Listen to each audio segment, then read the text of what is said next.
Hi there, this is Penelope.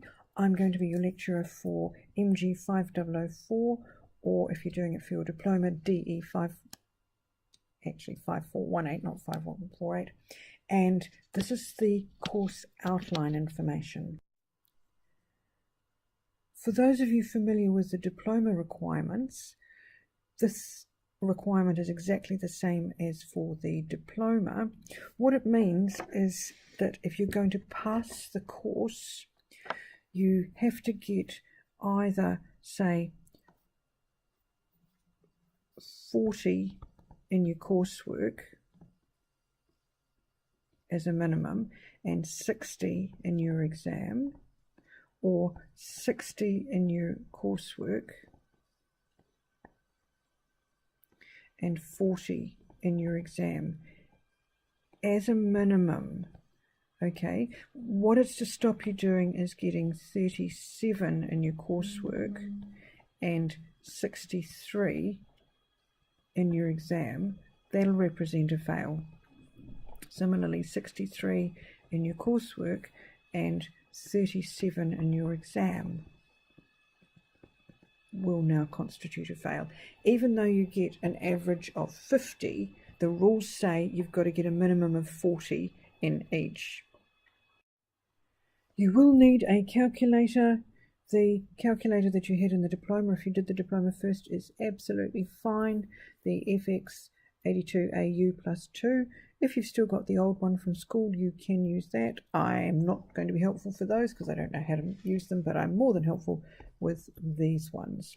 Now you'll need a large folder, an Esselite folder, some refill paper and some dividers. I suggest you get 15 dividers, and that you don't bring the Esselite folder to Welltech every day. I suggest you have some sort of plastic folder or plastic sleeve for the day's material, and then you take it home at night and put it into your big folder. There is a separate recording on how to buy your textbook, which you buy as an e-text, and how you buy access to mymathlab. And we'll do this in the first class, so please make sure you bring a credit card to that first class. Don't do it anytime beforehand.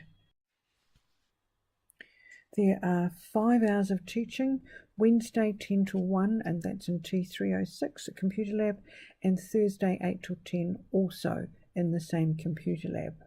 Now, the reason we have it in a computer lab is that we do an awful lot of work on mymathlab on the previous screen. And if you're not familiar with the way I teach, or if you're not familiar with flipped learning, you'll find that there's an awful lot of video watching.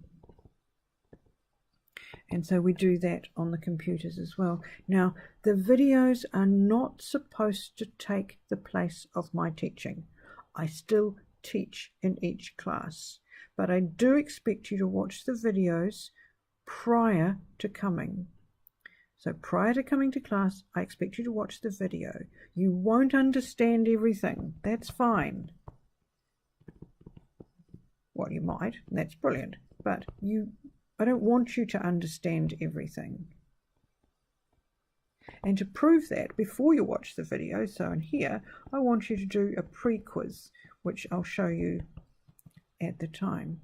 So you do a pre-quiz. You kind of figure out what the topic's about, find out what you already know, find out what you don't know, then watch the video, and hopefully you'll be focused now on things that you don't know. You'll learn a few things. Then you come to class,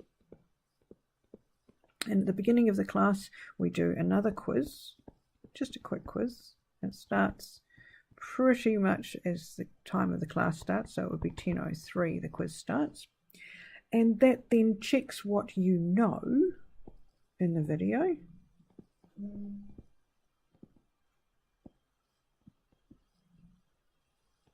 And then there's time for me then to do some traditional teaching in the class, whether you don't understand something, or I don't think you understand something, or I feel that there's some engineering problems that we need to look at. So we do a bit of teaching and then you do some work. And what this does is it minimizes the time that I stand up the front of the class and talk, and it minimizes the time that you switch off because you're doing something for much more of the time. So that's how it works. This is actually called flipped learning.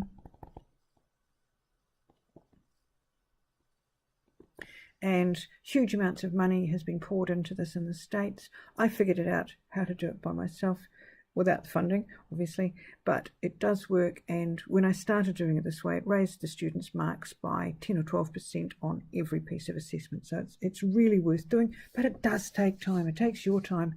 It takes a lot of my time to set it up, but it takes a lot of your time as well. This calendar is a really critical thing. It shows you when the assignments are due. It shows you when the tests are due.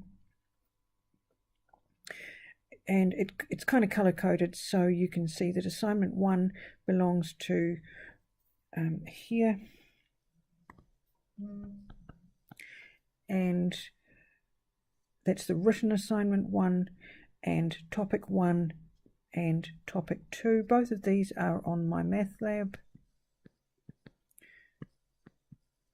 And they go towards 1 mark for your course. This goes towards another 1 mark. It's made up of the 2 parts from mymathlab and 1 part from the written assignment, and so on. Now, I'm happy for you to collaborate. I'm happy for you to collaborate with me. Happy for you to collaborate with each other. If you're going to collaborate with each other, you need to name your collaborator on the cover sheet.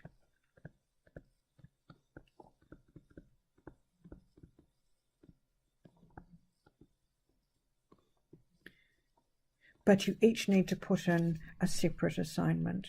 Right, there's a test here, and there's a test here, and then there's the final exam at the end. The date of that I'm not sure at this stage, but the dates are specified.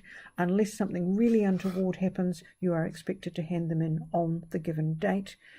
If you need an extension, I will give you a form. Otherwise, if you just don't hand them in, then you can expect to lose the marks as specified in the course outline, the written version.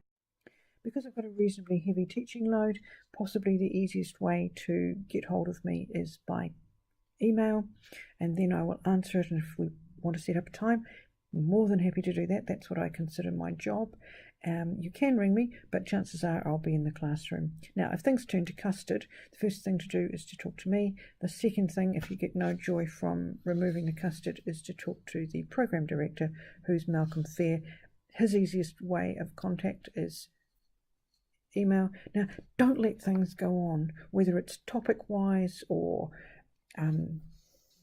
things are late, things are getting on top of you. Don't let them go too long. Ask for help before it gets too late. Look forward to working with you on the course.